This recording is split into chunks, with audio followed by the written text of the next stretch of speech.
Let's start recording? Yeah, okay, we're good. So who do you guys what's your favorite? Who is your favorite in the World Cup other than the US women? I mean, that's who we're all pulling for, but who you got, Jamie? England, I guess, is kind of a front runner there too. But Hmm. always got to pull for USA. Why For wouldn't we? Yeah, So of course. I would say England. They've been making big strides forward over the last couple of years. Yeah. France is always tough too. So I would say those kind of three teams Hmm. kind of are the favorites.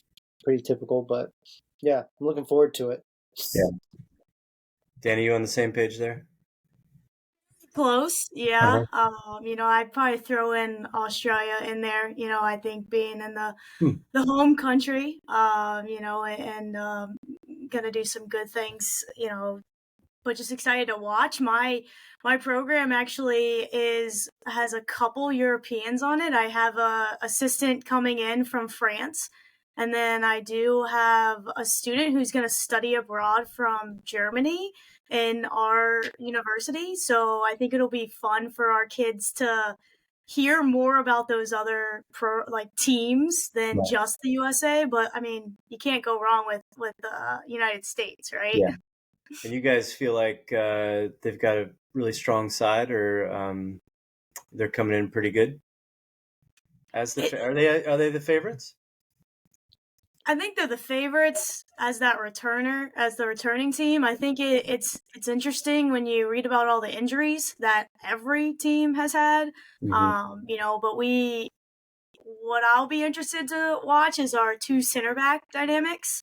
There are going to be people who have never started and played in the World Cup as those two starting center backs, and you're losing Becky Sauerbrunn as a captain as well. So the injury bug has been pretty interesting to see the dynamics of all of the teams, I think. Gotcha. What was I going to ask? I had a good question and I lost it. Old age. So like coming into the World Cup, there's some, social issues attached to, you know, it seems like every time the Women's World Cup rolls around that the audience grows, which is really cool to see. It's entertaining to watch, obviously. But there are, some things that you guys deal with on a daily basis. Empowering young women, and everything that goes along with that. And you know, how do you guys kind of position yourselves to bring in young women and then make sure that they leave more confident, all the things that come along with playing a sport and going to college and being on a team? Well, maybe you guys can just, talk a little bit about your experiences and, you know, how you deal with that on a daily basis. Either one of you guys can go first. You want to go first, Danny? Yeah, I can take it. It's interesting that you bring up the World Cup with that. I actually just I Megan Rapinoe is my favorite player. Maybe the hair gives that away. I don't know, Yours is in but blue.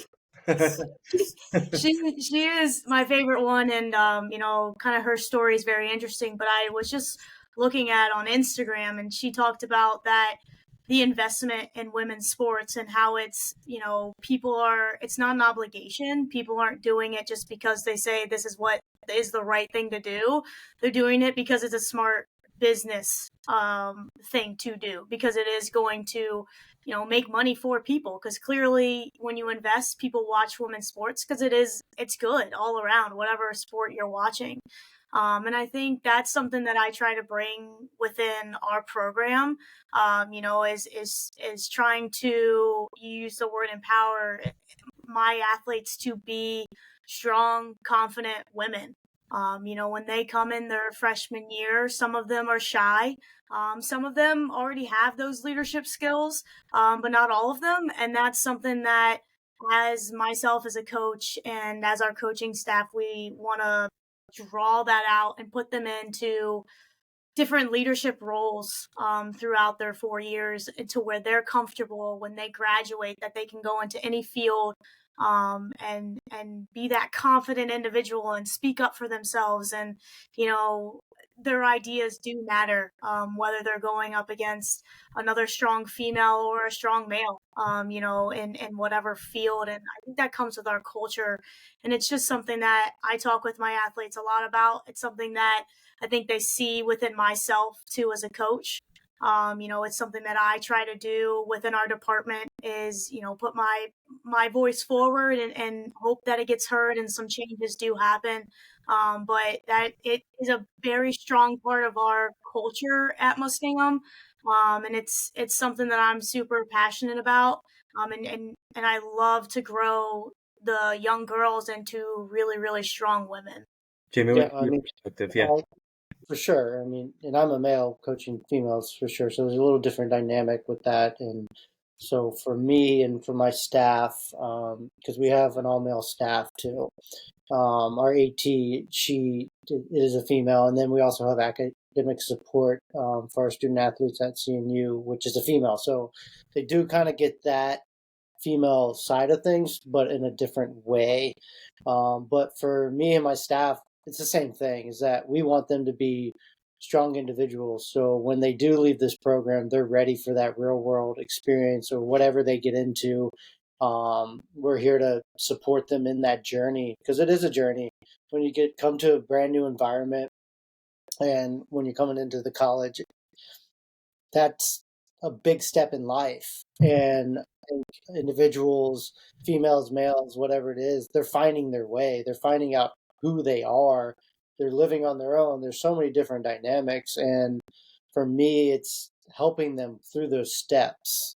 And then again, as Danny mentioned, most individuals now are a little bit on the shyer side, where they come in and they're afraid to kind of make a mistake or speak up. But for me, I want that. I want to hear everybody's voice if they have an opinion. It may not be the right answer or whatever, but for me, it gives you another way to think about things or look at things maybe. So we spend a ton of time. We do a bunch of different exercises during preseason, throughout the season, into our spring season, just trying to grow and give them different kind of leadership skills. And then the way I talk about it or kind of think about things is, again, the more years you're in the program, the more responsibility you have to lead the younger group or the new incoming players. So even if they're not designated as a team captain, they're still a leader within the team because they've been in the program. They, want to grow the program, get it to where it's in a good place and being really competitive and supporting. So more responsibility comes with becoming a sophomore, becoming a junior, becoming a senior, whatever it may be. So that when they're again, they may not be that senior or like captain, but they've been through it. They understand the ins and outs of it. And so my hope is whatever our captains say, we have 3, but there's a group of 9 seniors that they lead as a group, not just as individuals. And I think again that comes with building that environment and just having that support and stuff from there. Yeah, I mean, it sounds like you both are very intentional about and mindful of, what you guys are bringing into the program, and you kind of develop a vision of what you hope they are as they're leaving, possibly. I mean, just more confident. And I read an interesting thing the other day. Like a university should nurture the transformative experience college should be. And it sounds like you guys are kind of nurturing and helping kids develop their strengths and the opportunities they have and that sort of thing. That's cool. So you guys do exercises. You guys are constantly thinking of ways to help them grow as people. That's I don't know that every coach would do that, but kudos to you guys. So the other part that comes with the Women's World Cup is it kind of brings the LGBTQ plus community to the forefront, and it kind of is in the public eye for the duration of the tournament. And if I remember correctly, from the last time, it definitely, left a wake, and it was just more talked about at that point. And, Dani, you're part of that community, and just got married. Congratulations. And Thank you. so, just, maybe talk about your experience in sports and in life, and with the thought in the back of your mind that there is a young woman potentially listening to this who is going through some of the things that you went through, and how you help there's a lot to talk about with it. So just go with your experience, and we can build from there. Yeah, I'd say, I've been pretty fortunate in my life to have constant support of who I am and the lifestyle that I live, and obviously, like you said, I just got married. Oh gosh, has it been almost 2 weeks now? And we had 150 people at that wedding, and that to me, when we stepped down, I was walking down the aisle, and to see all those people really spoke to where we are in this world. And I think it is because the representation, and I think sport and all sports help that representation grow. And, I think women's soccer, we are fortunate that I think the national team is an outspoken team in general, whether it's equal pay, whether it's, the LGBTQ plus community speaking out for human rights. And that's something that when I was younger, I was able to look up. I had an athlete to look up to who was out, and I said, well, they're out. Why can't I be, right? And, I honestly, Jamie was the first person in my family that I told, and came out to in high school, and he was incredibly supportive of myself, and he was like, cool. Like, that's just what he said, was cool. Like, he didn't really ask any, go into any other details or anything like that, but he was like, cool. And I was like, all right, great. I have the support. And then obviously I went down, my parents and my other brother as well, telling them. And every wake of my life, when I go into a situation, I have a little bit of or how are people going to react to this? But that's a very small part of my mind. The rest of it is, if they don't like that, then it's okay.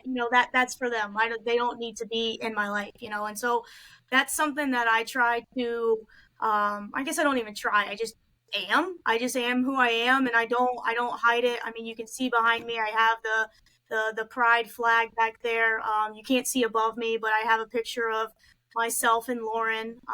Whenever I talk to recruits, I talk about Lauren, and for everyone who doesn't know, Lauren is my wife, and she is also a college golf coach down the road in Ohio at Denison. And both of our teams get to know both of us, and they've taken both of us in as each other's family, both of them joking that they were gonna combine together to try and come to the wedding, which no one did. I'm kind of surprised they didn't, um, but that we just have that family atmosphere, and that's something that I develop within our culture, and it comes out in the recruiting process of, when I tell you about my life, I go golfing with my now wife, and I say those words, and more times than not, no one ever blinks an eye, but there are some that do, and then we figure out this is not the spot for them, and it just is.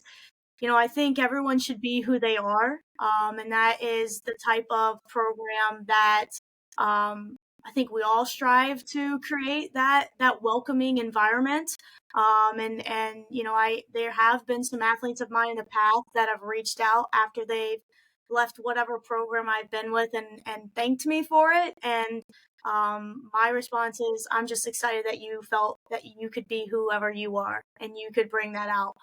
Because that's what's most important, is be yourself, and that's where we develop those leaders. That's where we develop that confidentness. No matter what your background is, no matter who you love, or what community you are a part of, you are a part of Muskingum women's soccer, and you are valued, and we love you. So That's, I guess, a little bit of my background and why I feel like it's important for that representation, and why I do have what I have in my office, and I don't shy away from those things, because it's important for everyone to see themselves in a different light as well.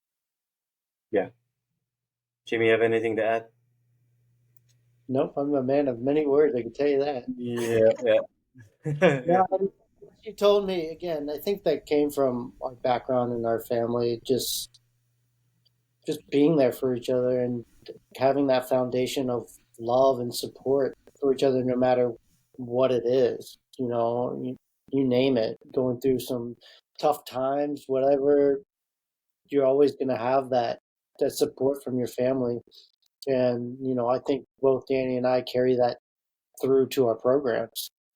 So even this situation with coming out or whatever, being whoever you want to be, again, be yourself at the end of the day. I'm here to make you as comfortable as you can. And if it is just navigating how to get there, I'm going to help in any way I can, supporting you, getting you connected to people if needed, or whatever it may be that we want you to be. Again, find out who you really are during this time frame, because again, you grow a lot from when you're 18 to when you leave at 22 years old. So really just having that foundation of love, support, and just continuing to grow people from there. Yeah. Yeah, I mean, Danny, you said you were fortunate, and unfortunately, there are people who aren't fortunate to have that support group. And, it's important for the people in that situation to know that, like, they're not alone, right? I mean, it's a big world out there, and they're not alone. And I think that is the great thing about specifically the women's U.S. Women's team, is that they are out on the forefront of that, and make it just more accepted. And it's been cool to see that kind of build over the years. I brought this up with you yesterday. I called you yesterday, and we talked about what kind of made it click for me to talk to you about it was watching a series on Netflix called, I think it's called The Playbook. I didn't write it down, but it was about Jill Ellis and how I think she felt inhibited before she came out. And then once she came out, then her career kind of took off, right? I mean, she didn't have that thing in the back of her mind that she was hiding. And so, I mean, I'm sure that you've heard stories too about, people who finally, get out from under that, I guess is a way to put it. So, maybe talk about, your observations in that side of things. Yeah, it's interesting of people being able to come to like say who they are, and how that's a tough thing, and I can understand that, because there's been some situations, and again, I can't preface this enough, that I've been fortunate enough that I've had the right people around me when those situations have come up, and people have tried to, come and attack who I am, and I've had the support of my friends, my family, no matter who was around. They kind of just stepped in because that's the right thing to do. And so I know it's tough to be getting to that point in your life, and finding, when you feel comfortable enough to come, out with yourself, and showing yourself to the world. And I've had some friends, who reached out to me, whether we graduated with each other, or from high school or college, or we played club soccer together, whatever it was, who've said, like, this is who I am. I've seen them on their Instagram, and it's that, to me, when I see that, I feel so happy for them, because now they can be truly themselves, and they don't have to feel like they have to hide any part of their being, because no one should ever have to hide who they are, or how they feel, and who they're with. Everyone should feel that love and support. And Jamie talks about his program. I played in at CNU, right? I played in that program. I was out in that program, and I had constant support. Being when I played there, and it was a tough one for me because I transferred in as a sophomore from Radford, and I didn't know how that team would take me in, but that's what that program, it has that love, it has that support, and I think that's the really cool thing about sport is we all love each other no matter what, because we're out there for the same goal. We're out there to bring a whole team together so that we can put our best outing on the field. It doesn't matter what your background is. It doesn't matter any of that. It just matters, do we respect each other? Do we trust each other? And I think that's what, as coaches, we try to dive into our culture of, let's learn about each other. Let's learn these backgrounds. Let's learn about, your troubles and the hardships that you've had in life, and get a little bit deeper than like, what's your favorite color, right? And things like that. And so when we're talking about these leadership things that we put our teams through, that's what it's about. Tell me about your life. Tell me about who you are. And then at the end of that, when you learn a little bit more about each other, you're able to bond even closer with one another. But I hope that whoever hears this knows that they have people right here. I mean, you just asking the questions, and calling me and wanting this to be a topic, shows that this world is moving in the right direction, because that doesn't happen often.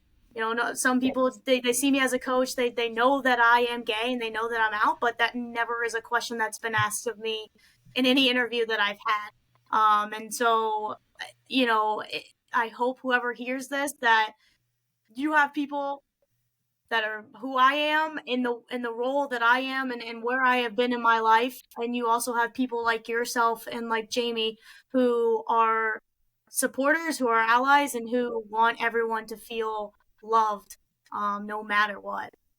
Absolutely.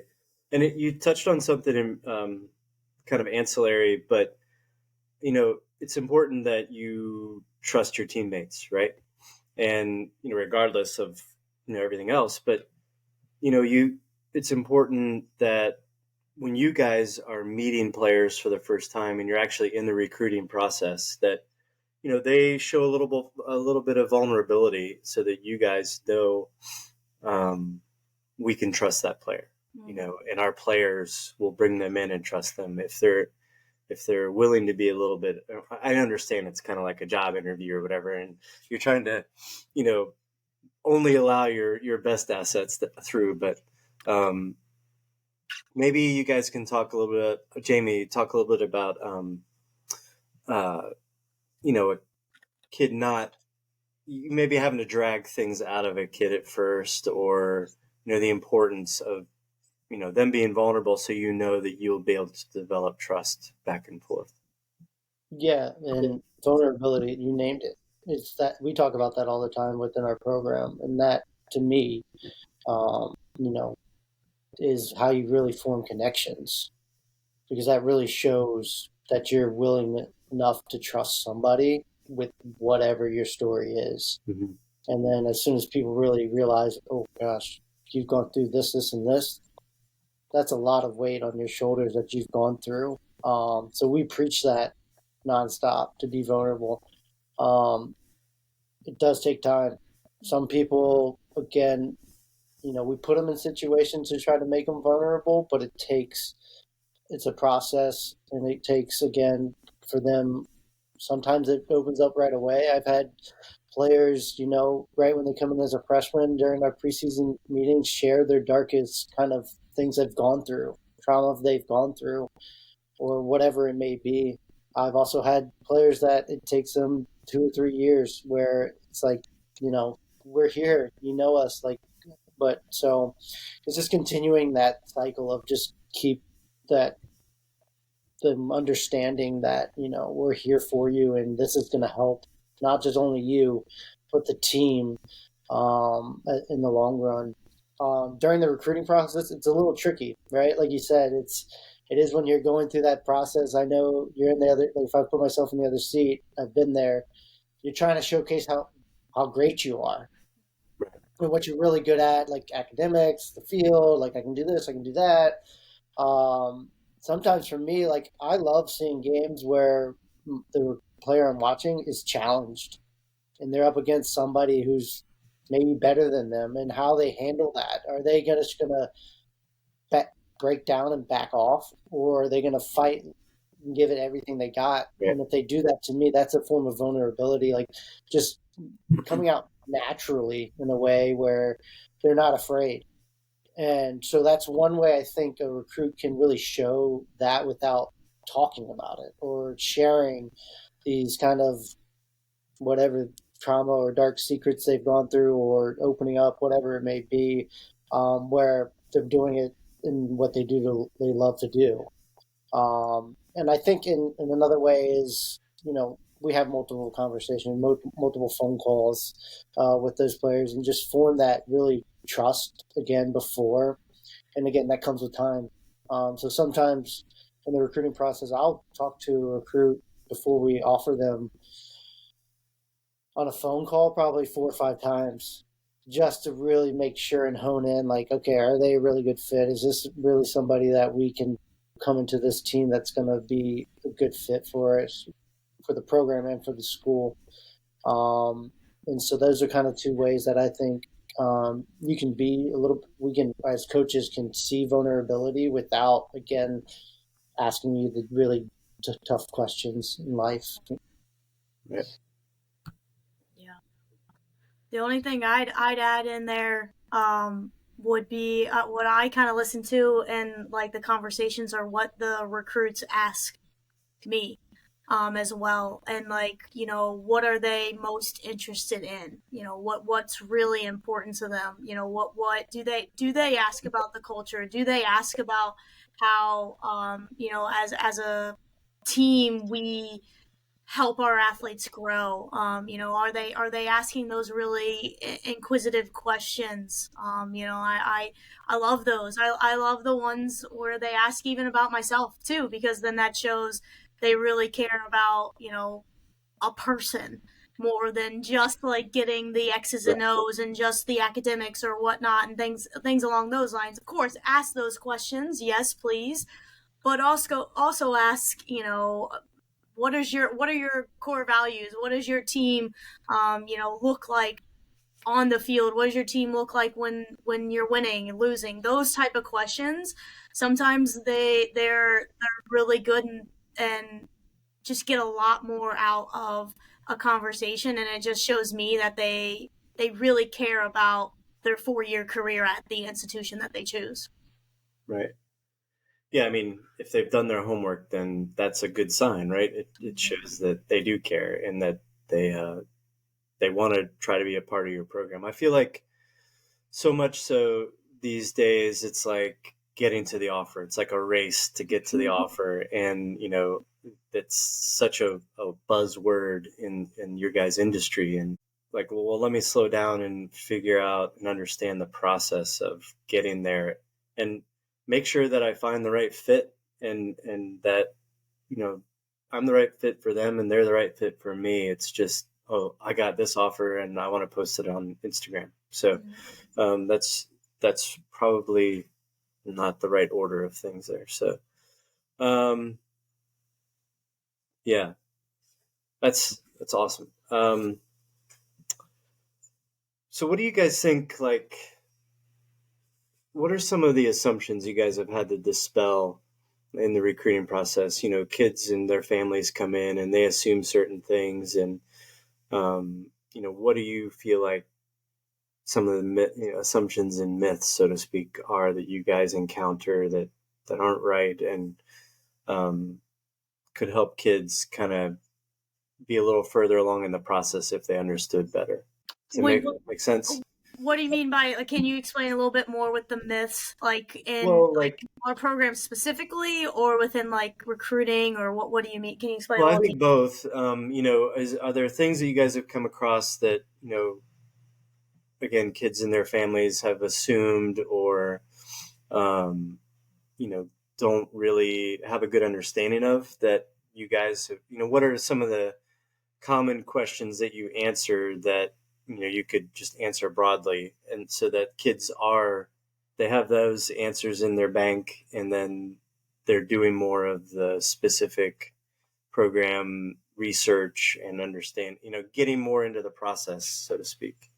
Does that make better sense? Maybe I think a little bit more. I think so. So, like on my side, I would say probably what not a lot of people know about Muskingum itself, and like I can specifically on the myth of within my program of that. We're a team that doesn't care if we win or lose. We're not going to pull out competitiveness. That's not going to be a part of our day-to-day activities that we do in practice. Like it's, you come to Muskingum, you're just a part of the soccer program just to kind of have fun, and get just a little bit out of it. And I think something that I've been fighting for the past, I guess, going on 4 years now is changing that verbiage in people's minds, especially people in Ohio, to realize that Muskingum is an area that you can get a really great education and you can be competitive. That's what we do in practices. We put really good people against one another, so that we can pull the most out of each other, and so that when we come together as a team and it's game time, we're ready to go. And I think that's something that it's going to come from obviously results coming at the end of the day, but also my athletes telling their friends, their club teams, their high school teams that this is a place that you want to be, and this is that competitive area. We are in a really strong soccer conference. And so, I think that is the other reason why, you look at our conference, Muskingum's we're at the end of the bottom of the barrel there, but we can jump up if we have those right athletes, and we need them, and so that's something in my recruiting kind of spiel is, obviously if I'm looking at you, I think you can be one of those athletes to really project our program and make us more competitive, because we have everything to offer to be competitive. We have a really strong, nursing program, which on the women's side is really great, that they can come and do both of those for all 4 years. And so I think that's kind of the myth that we've been fighting. I think Muskingum itself has been helping it as a university, putting in brand new health and wellness center with a full-size track with about 60 yards of turf inside of it, because our president sees the value of athletics and sees that we all can be more competitive. But I would say that's probably the myth specifically toward my program and our university that, I've been fighting for 4 years to try and change people and show people, I guess not change, but show people, what you can get if you came here, and where you can take us, and you want to be a part of that. Right. Awesome. I think one in general is that D3 isn't as committed to the sport they play. Mm-hmm. We're both Division III schools. I played D3. Dani played D1 and D3. I would argue that's not the case. You're still going to be really committed to whatever sport it is, not just soccer, anything. So to be competitive, I mean, there are, again, those are questions you should ask the coaches in the process is, what does this look like? Mm-hmm. And we go through it, and then they're like, oh, like just a light bulb goes off, and they're like, I didn't think that was the case. Like, I'm like, yeah, I mean, so you go through the year, you're still, doing lifts, you're still doing running workouts, you're still doing this, kind of in that non-traditional season. And also on top of that, I know for us at CNU, there's no major that you can't do and play a sport. I've heard at other schools, like some other schools are like, there's specific majors that if you want to do, it's going to be really challenging for you to play this sport.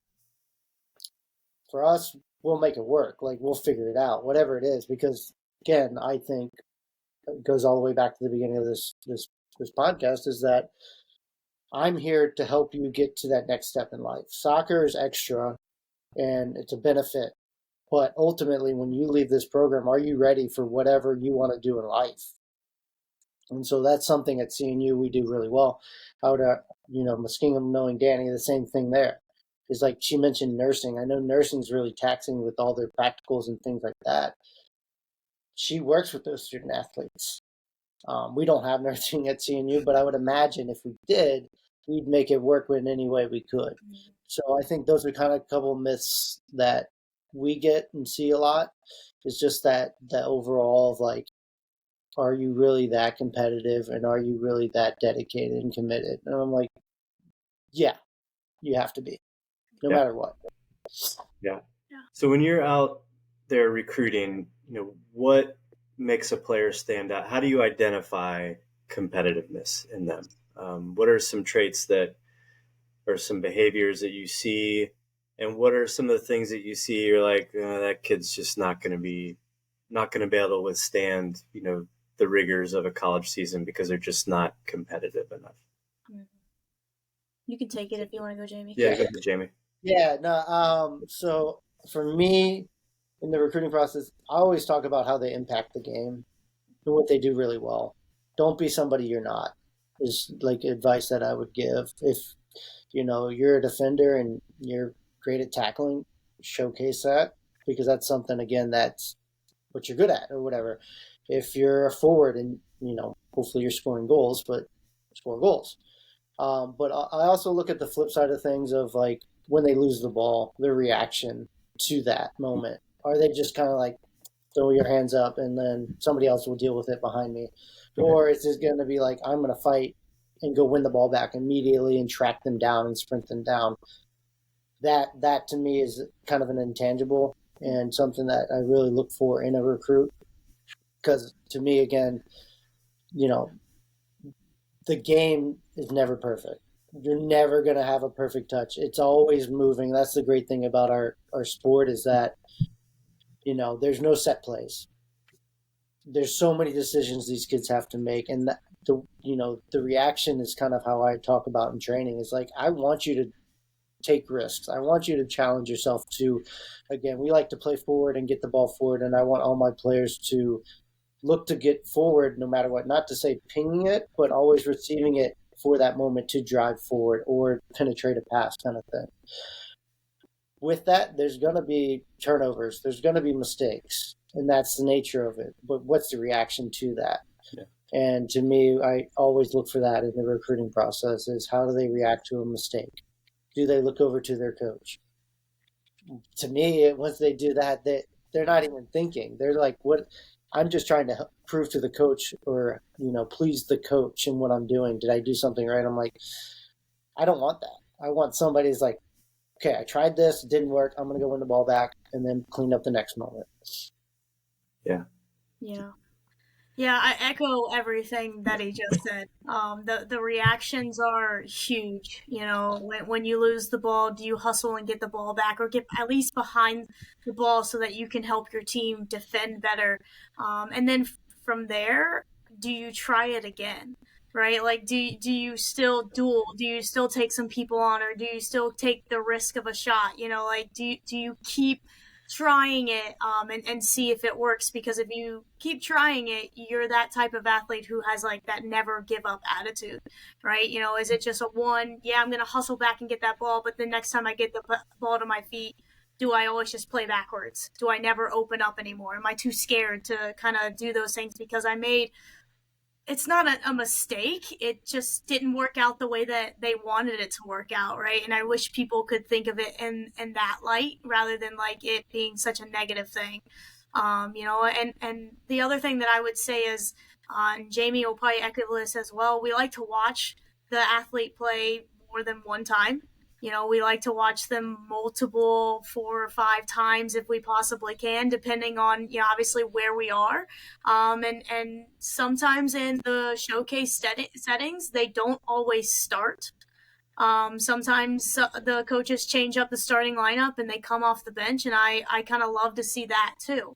What does it look like when you start?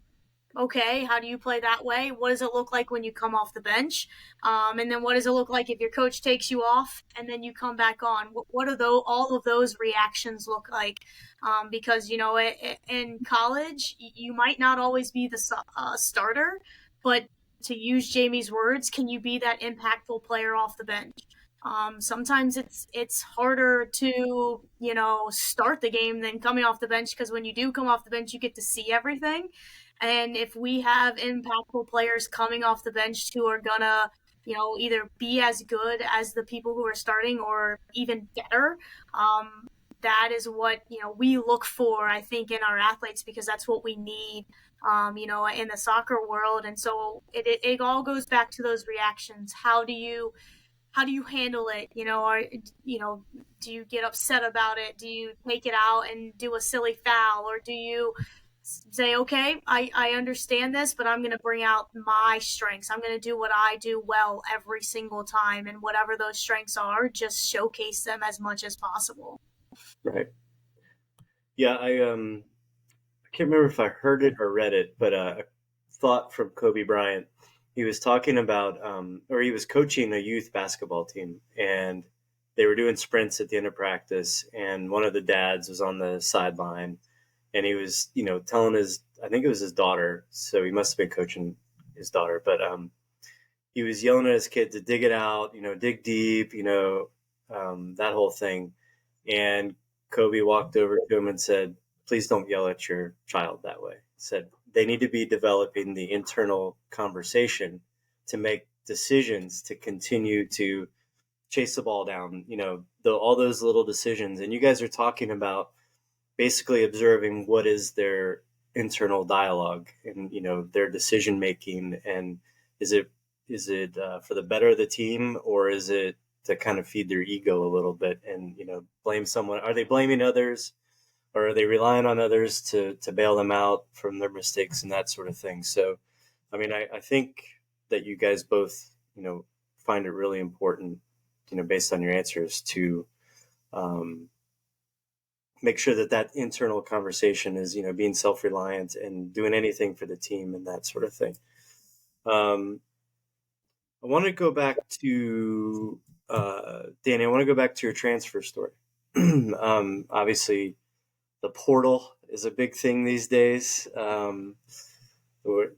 Every coach is looking into it and that sort of thing. But you're a little older. You're not quite in the era of the kids nowadays. But so talk a little bit about your decision to go to a Division I school, and then what that year was like, and then why you transferred.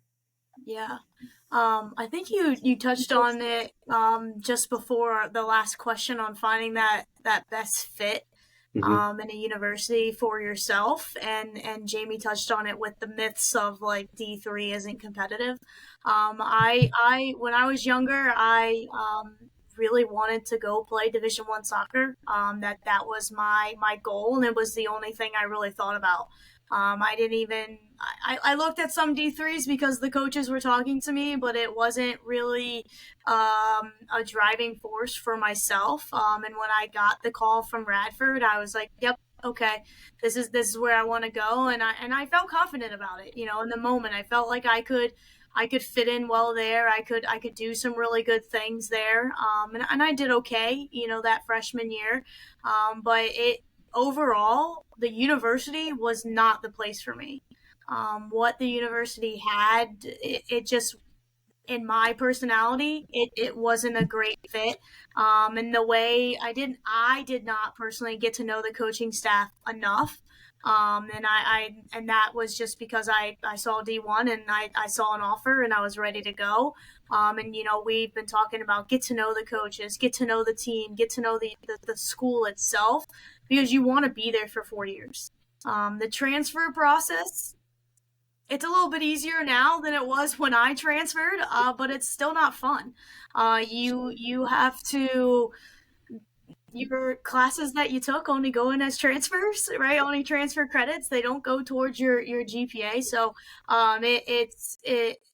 that I think some people don't realize as well. But when I transferred to CNU, it was a much better experience for myself. And clearly I knew CNU for my entire life because I grew up in basically their backyard, but I didn't realize that the university had a lot more to offer than what I saw when I was a youth player. I was able to come away with a degree. I'm a major in psychology and 2 minors with business and childhood studies, and be in a competitive program that made it to the national tournament. I know we weren't as competitive as where it is now, but hey, we started it. And so, I was able to get the best of both worlds, and get involved in coaching. So I think that's the biggest thing for kids to hear is find the best fit for yourself. Go to different universities, go and talk to different coaches, have multiple conversations with those coaches and the team.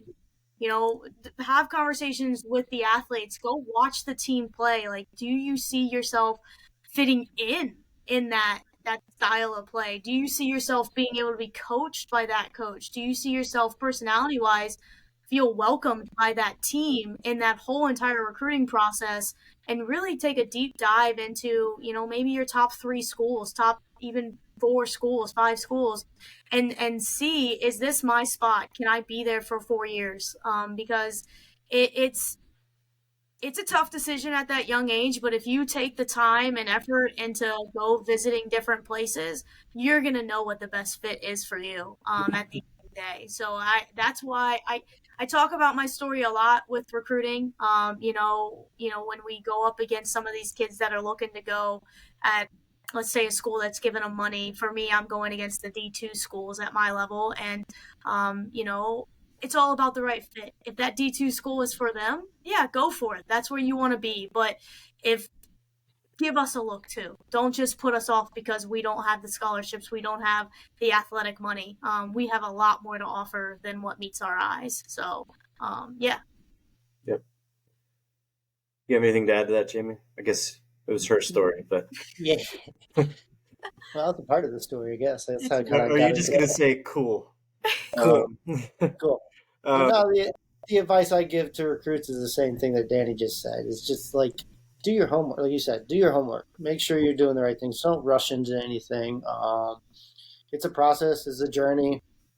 Again, um, make sure you see yourself at that school without soccer is a big thing that I always say. Because hopefully nothing happens, but that can be taken away from you, whatever it may be. Hopefully it doesn't, but it can be. Unfortunately, that's kind of sports in general. But make sure you see yourself at that school, because at the end of the day, you got to feel at a place that you feel welcome and comfortable. And then soccer, and then hopefully everything checks all of your boxes, kind of thing. Yep. But yeah, this is the kind of advice I give to the recruits that I'm recruiting, and again, go look at other schools. I want you to. When I give an offer, I don't put a deadline on it. Again, I want them to feel comfortable in a decision and confident in a decision when they make that decision. Sometimes it does drag the thing out a little bit longer than I would like, but for me personally, I just think that's the thing to do. And I understand maybe some other schools may not have the luxury to do that, I guess, maybe, or they have to do it a little differently. Again, I get it, but I know it could be a big decision. And I want you to feel fully confident when you say yes, that this is the place you're going to be, and you're going to be here for the 4 years. So, yeah, Dan, I think you hit on something important. It's like transferring is an option, but it's a pain in the butt, and you have to think about, when are you going to graduate, and what, you've already, those classes have been paid for, and now you may have to take them again and pay for them again, and all that. So, I was going to ask you, like, if you were to go back and, what were the things, if you were able to talk to your 17, 18-year-old self, that you would have, said, well, wait a minute, don't get caught up, looking at the shiny object of a D1 offer, really think about these things. And maybe you guys have already touched on it. If you have, I apologize. But were there other things that were important to you at that age that if you had the advantage of having a little more age, wisdom, that you would not get caught up in? Yeah, I think when I was younger, what I didn't understand is, where you can go with postseason play. I think that's kind of why I thought Division I was more of a competitive world than Division III, Division II as well. I think I thought I on the TV, all you saw was the D1 programs playing, and that's what I wanted to do. I wanted to be on TV. I wanted to, be that player. But what now I'm seeing in my older age, I would have wished I would have said is, you don't you want to win a championship, a national championship? Wouldn't that be fun? That right. You want to compete at the highest level, and I clearly I was able to get to that NCAA experience at CNU, and I did not have that at Radford, and it's a lot different feel. It's fun to think that you are one of the 64 teams that make it, through everything, and being able to be there in that experience and realizing that that is something that you can have at whatever level, whatever school you're at, feel confident that that institution, if you want to be that highly competitive kid, if you are on that buffer of, getting the scholarship or going to a really, really strong Division III school, you can see those competitiveness. And I also probably would have told myself too, what can you get out of the experience at the university? Think more past the soccer, right? One side of my brain is thinking soccer. I want to be competitive. I want to win a national championship. And that was probably all that was in my mind in high school. I only thought soccer. But now that I'm older, there's more to life than soccer itself, right? Only a few people go on to be a professional soccer player. And can that school give me everything else that I want? And do more of the research on that side of the school. What can I do at this university to get more, do more and be a part of more and things like that. So I think those would probably be my two conversations that I would have with my younger self. And I would hope that I would listen to it. Yeah. Yeah, I mean, imagine that, and I've had other people on here that have talked about, the value, how much value they place on the friendships they developed with their teammates in college. And, they still have group text messages and everything. And pretty much the last thing they talk about is the soccer. They talk, it's like the shared experience thing where, they suffered through some things, they had some highs, they had lows, and that's what really forges true friendships, right? Yeah. So then you transfer to CNU, and so are you saying that every championship run there's been a Gunderson involved? Is that what you guys are saying? Well, yeah, you guys are the royal family of CNU. We can put it that way. Exactly right. Exactly right. I love it. Let's put some words in you guys' mouths, but that's okay. Yeah. So yeah, you guys are very intertwined into the success of that program. It's pretty cool. Yeah. So, what else you guys have?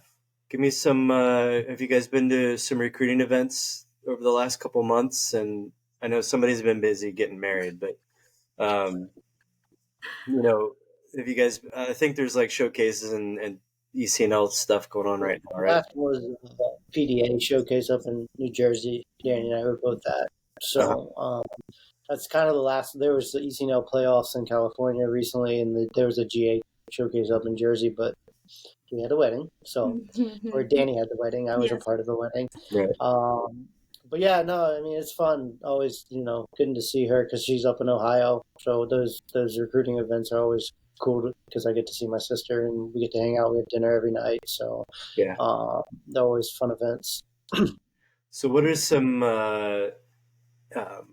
good things that you've seen? Everybody is a good player, right? But maybe we can go back to what makes a player stand out to you, and then what are kind of deal killers in your guys' minds when you're at a recruiting event and you have limited time watching a player, that sort of thing. Jamie? Okay. Yeah. I should definitely specify when I'm done with a question. So. It's all right. Well, I try to be polite and let other people answer first. But yeah, again, it goes back to when they reach out. It's at the end of the day when I first go watch them play. Is there something that sparks my interest? Do they pop a little bit? Have they done something? And then after that, again, do I watch them again? That's the next step. And then maybe, like Danny mentioned, I watch players when I recruit them 5 or 6 times, maybe even more than that in the process. Again, our recruiting is a little bit more regional, being a state institution that allows me to do that, so I can really hone in on like the Virginia teams, a little bit of Maryland, a little bit of North Carolina kind of thing. So I can have that advantage of watching a player multiple times in different settings. So again, how do you impact the game? What do you do really well? Does that pop to me, kind of thing? And like something that turns me off is again, maybe yelling at their teammate. Just kind of when they get subbed off, what is their reaction? Are they high-fiving their teammates when they're coming off? Or are they going to stand by themselves down the line, just touting kind of thing because they're off the field? Or maybe there's a conversation between the player and the coach and they're not even listening. They're over here looking the other direction. After the game, are they engaged in the coaching conversation when they're breaking it down? Or are they taking their cleats off or on their phone or whatever it may be? Those are kind of things I'm like, maybe this player is not in this for the right reasons, kind of thing, or slash won't mesh with what we're all about, kind of thing. So those are kind of couple things I'll say. Yeah. Yeah, and I definitely echo all that, and I'd say, some different small characteristics besides like the skill set that they have that I kind of will notice is when they're done with their warm-ups, who's helping clean up the cones and who's helping find the balls and just those little things, because that kind of goes a long way. That's something big in our program, that it's not just the first years that are cleaning things up. It's the whole team. We all use it and we all can put it away. And so when I'm out recruiting, like those added on to what Jamie was saying are like kind of the little stuff that I think us coaches do notice, that again the athletes probably just do it naturally and they don't even realize it. I would say the turnoffs for me are when I have the conversation with the recruit. What are those questions that they're asking? Is it about the school? Is it about the the academics, the culture, the program, things like that? Or is it about like they probably don't ask me these questions, but maybe they're asking my athletes, like what does the social scene and things like that look like? Because I involve my athletes a lot in the recruiting process, and if they're asking those questions, that's not what our culture is about. That's that we realize that there is the social aspect, but we want to make sure that we're bringing in that right fit for our culture itself, to kind of echo off of everything else that Jamie was saying. But yeah, those would probably be those areas. Yeah. Okay, cool. You guys have anything else? We're coming up on an hour. Can you believe that? You guys survived an hour with me.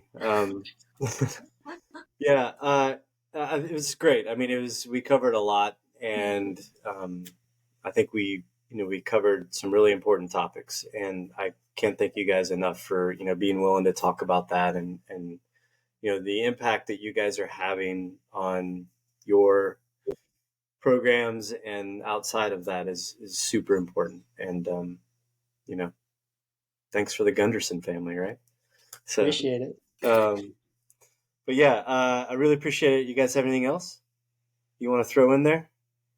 Thank you. Yeah, thank you, and thank you for asking those questions. Again, this has been the first interview that I've kind of been asked. I think people know my life, but no one's really asked what kind of the community question and things like that. And so, the more education, the better, and the more representation, the better as well. So, thank you for that.